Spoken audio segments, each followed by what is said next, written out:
Well, let us just speak some basics of the laws as they are, and then we'll walk through this in a way that you and others will follow and understand. Because when most say scattered energy, it's as if they think that they have to focus on some specific thing that they want and hone in on it in order to reel it in and bring it about.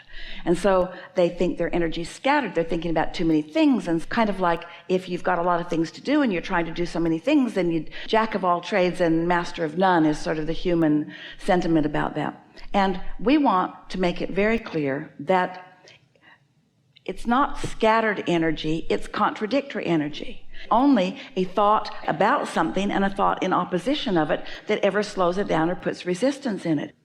You can be creating hundreds and hundreds and hundreds of things simultaneously, and when you focus toward them, if you're not contradicting your thought about it, then you're setting it into motion, and law of attraction will follow through and it will become a reality. So it's important to understand that it's the contradictory thought that is the only thing that ever hinders anything that comes into your experience. Therefore, if it is in fact true that you're thinking about what you want and you're always feeling good and always feeling satisfied, and yet some of the things that you think you want aren't coming, then it must be that you don't really want what you think you want. Because you are creating exactly what you put into your vortex, and if what's unfolding isn't what you think you want, then that's where the disconnect is. If you really believe that you've got positive emotion going on all the time and what you want isn't happening, then you don't want what you think you want, which is never the case. What is the case is you don't have positive emotion going on all the time. And that's the reason that we are commenting in a stronger way, wanting to put more emphasis upon your personal realization of whether this is a satisfying thought or not. You don't have to clean up all your thoughts. We don't want you to dig in and try to get to the bottom of things. We just want you to lean positively or change the subject. Just don't contradict your thoughts. And the way you clean that up is just by asking yourself, is this a satisfying thought? Now let's play with this a little bit, because you've all got the idea of it, and many of you are doubting that it's as simple as that, but it really is just as simple as that, because it's this way. You see, you're living life right here and now, and it doesn't matter what you've lived. It doesn't matter what your financial condition has been. In fact, the more contrast you've lived, the more good stuff you've put in your vortex that has already summoned cooperative components. But if you're dissatisfied, you're not one of the cooperative components. If you're satisfied, you're one of the cooperative components. So here's the thing we really, really, really want you to hear. A man was talking about a barbecue contraption that he's invented. And he wants the funding, and he wants the world to embrace it, and he wants it to sell, and he wants to get a lot of money because he has some things that he wants to do with the money. So as we chewed for a little while with him, then we began asking the audience, does this man have to feel satisfaction about this barbecue contraption here and now in order for it to go, for the success of it to happen? And the entire audience knew that he didn't have to feel satisfaction about that. He just had to feel satisfaction. Because if you believe that you've got to feel satisfaction about the thing that you don't feel satisfaction about, I'm going to feel satisfaction about this thing that I don't feel satisfaction about. Are you satisfied? Yeah, I'm satisfied. Yeah, I'm satisfied. But you're not. You're under a different influence. But what are you satisfied about? There are thousands of things in any moment in time that you could find to be satisfied about. And when you decide that the name of this game is to lean in the direction of this influence, what influence are you wanting to be under? Really, friends, you are the only uncooperative component in the desires that are coming into being for you. Whew.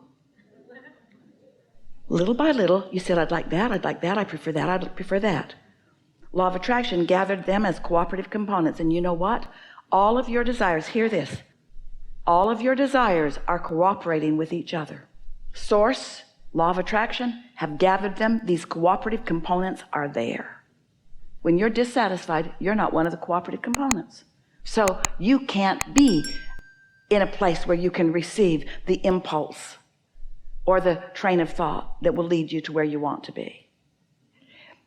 Sometimes you think, well, I don't really want to be under the influence, so I'm led. I just want it to happen and I'll just show up later.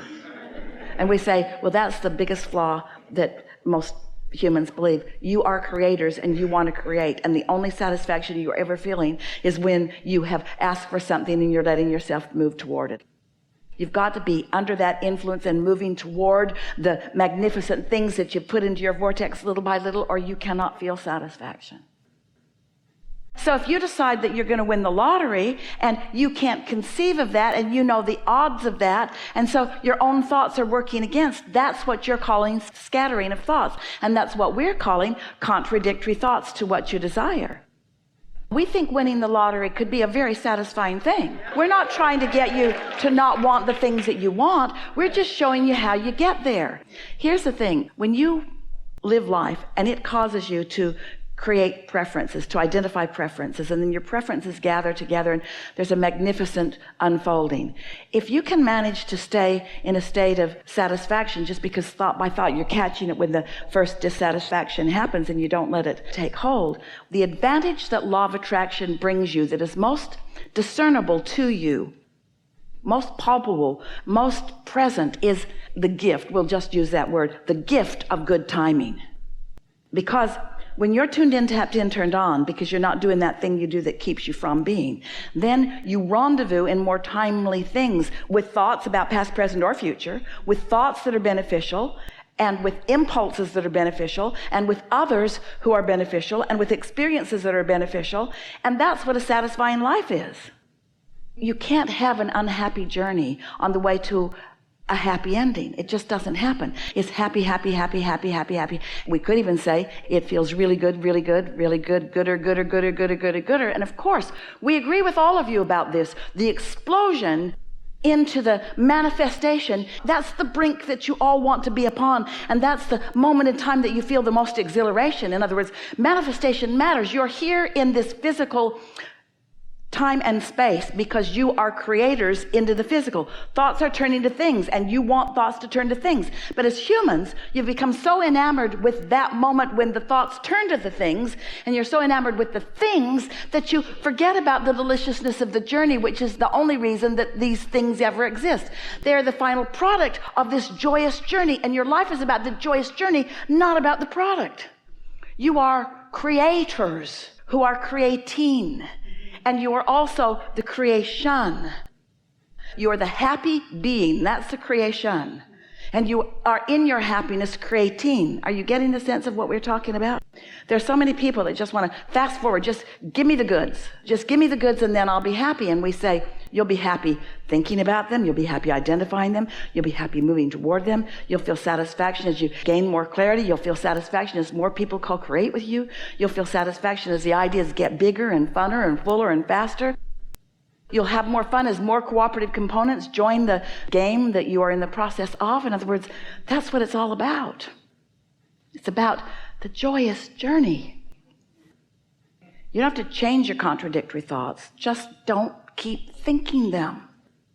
It's like Esther with her floor. She just drags that experience. She just continues to speak it. She lived it. And then the next year she kept living it. And then the next year she kept living it.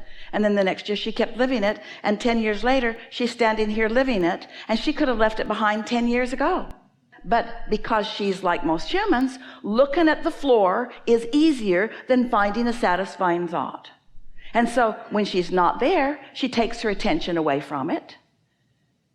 Mostly. But not when she's there. When she's there, she's possessed by that floor. You should see how many rugs she has put on that floor. New runner down the hallway. There's a runner over there. There's a big circular rug over there. A great big rug over there. A great big rug over there. You can hardly see any of the floor. So it's the continuing to renew it that keeps it active in your vibration. A belief is only a thought that you continue to think. And you continue to think it. Here it is. You continue to think it because satisfaction doesn't matter as much to you as it does to your inner being. You're willing to think unsatisfactory thoughts because they're true. Because they shouldn't have put that floor down. That's true. And it was their fault. That's true. So you continue to think thoughts that are not satisfying because they're true. And we want to say, everything that you think is going to become true. Truth is about focusing on something, giving it your attention until things move in the direction of it. In other words, you create your own reality. You get what you think about, wanted or unwanted. We're going to give you another example. So in the same house, Esther's sitting at her desk in her living room, looking out over the deck and across, and usually she sees the ocean out there, but it was gone because her own trees had grown over and obstructed her view. So she asked her gardener, could you trim these trees back so that I can see the ocean again? And he said, yes, we will. We'll take them right back to the fence line. It'll be wonderful. Then he said, but there is a tree down in the ravine that is partially blocking your view. And Esther said, well, I only own half the ravine, so it has to be on my property if we're going to do anything to it. And he said, we'll feather it out and we'll get your view back. And Esther gave him a thumbs up, and off she went to lunch. So she was off with a friend. They had a long lunch, had a lot of fun, came back. Esther walked out on her deck, and her view was back. Oh, it's so beautiful. She went in and sat at her desk. Yes, her view was back. And then she saw something that really upset her. Off there in the distance, up close to her neighbor's property, were two very large tree stumps. Yeah, uh-oh. She thought, I'm going to jail. She couldn't believe it. How could I have miscommunicated? Was my desire for my view so strong that they couldn't hear anything else? So then she thought, well, this house over here where these stumps are is being renovated. Maybe the new owners don't know that there were trees there, and maybe it'll be all right. And then a day or two passed, and she worried about it here and there. And then she looked out one day, and there was a man in a suit standing out on that patio looking at those stumps. And Esther said, the jig is up. And then he took out his phone and was taking pictures of them. So Esther thought, I better go confess. So she'd never been to the house. There's ravines, it's on a hillside. Is the road down and I drive up, or is the road up and I drive down? So it took her a while to figure out how to get in there. And when she got there, met many men in the house doing plaster and such. And she said, there was a man on the patio in a suit just now. Is he still here? And they said, no, he left. Well, on the way over, Esther had practiced her speech. I did that, and I am so sorry, and I didn't mean to, and I will make it up to you in whatever way you want.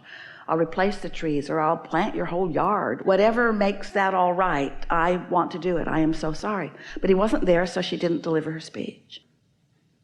So she went home and practiced her speech more and watched for the opportunity for him. And then the next day, she went off to lunch with same friend again. And when they came back, she said, come see what I did. And so they went through the lower house and out onto the patio, and Esther pointed at the trees, and she said, my gardeners cut those down, and I don't know what I'm going to do about it. And her friend said, wait a minute. Your gardeners didn't cut those down while we were at lunch yesterday. Why isn't the hill torn up? Where's the debris from the trees? They couldn't have done that in that short a period of time. And they walked out to the edge of the property, and up closer to Esther's house is a very small little tree on her property, and all the debris from it was still lying right there. They just whacked it all off, and it was just right there. And all that had happened is that they had cut down a tree that made it possible for her to see something she didn't usually see. It was just circumstantial evidence. It shook Esther up because she said, I bet there's all kinds of other dumb stuff that I believe. Because it was completely illogical. Esther's a really reasonable person. But the way that had unfolded tricked her into believing something that wasn't even real. She could not believe. She laughed. She said, really, they would have had to just cut it off and hooked it onto a helicopter and hauled it away. That's the only way that could have happened, the way I believed it. It was ridiculous that I believed that. It was ridiculous. And so there are a lot of ridiculous things that you believe that some of them didn't even happen to you. They happened to other people. But it's circumstantial evidence.